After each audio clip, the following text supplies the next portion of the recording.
It's 3 in the morning and you're lying in bed when suddenly your brain decides to replay that conversation from 6 years ago where you said something slightly awkward. Yeah, that one. And now you're dissecting every word, every pause, every facial expression the other person made, wondering if they still think about how weird you were that day.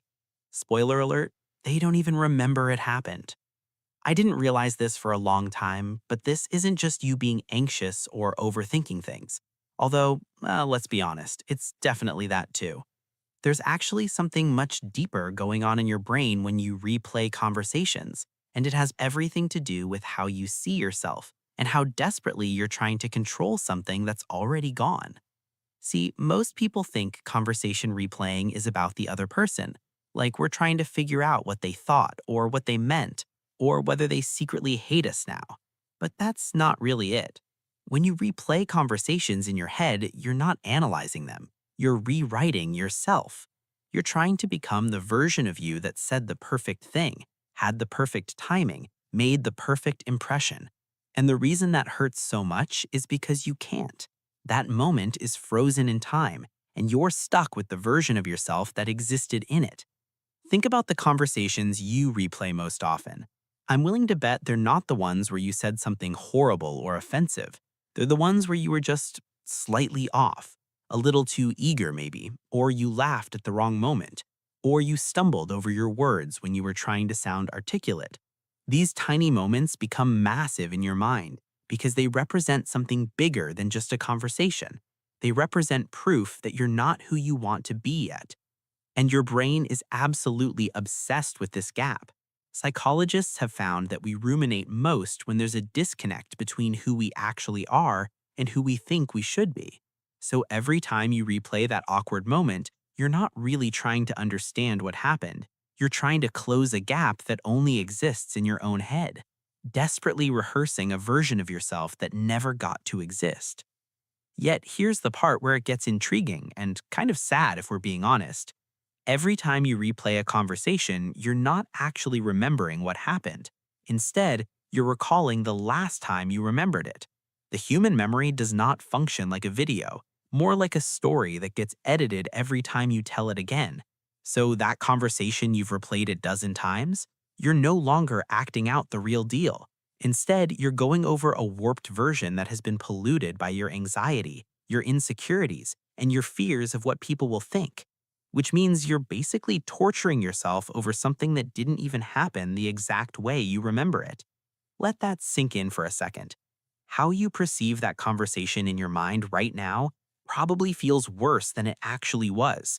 You've exaggerated the uncomfortable moments, downplayed the regular ones, and probably made up the scenes in which the other person was supposedly critiquing you.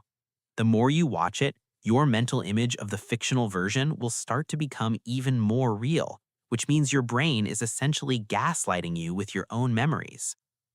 Now, I know what some of you are thinking, but I replay conversations to learn from them. I'm trying to improve myself for next time. And look, I get it. That sounds productive. That sounds like growth. But here's the uncomfortable truth. There's a massive difference between reflection and rumination. Reflection is when you think about a conversation, extract a lesson, and move forward. It has a beginning, a middle, and an end.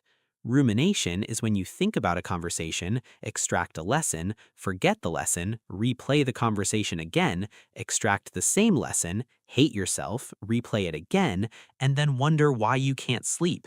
It's a loop, and loops don't take you anywhere.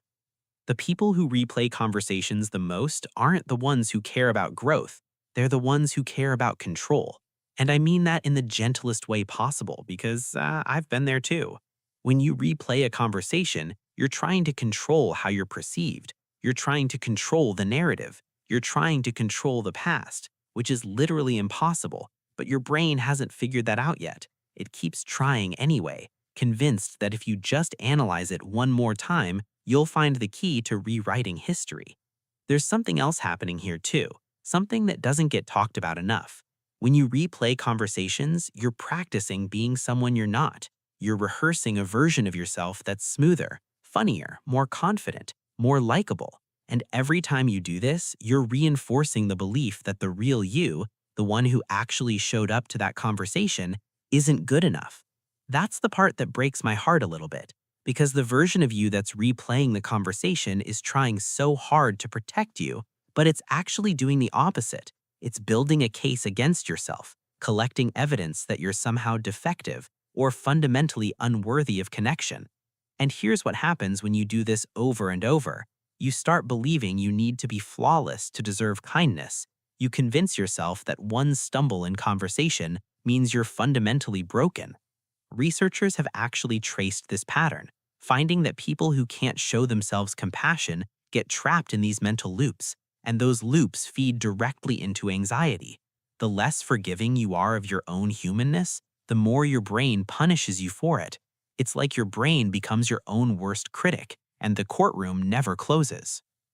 The real tragedy of conversations replaying isn't you saying something awkward 6 years ago. It's you've convinced yourself for 6 years that a single awkward moment defines you. It's that you've taken a single data point and turned it into your entire identity.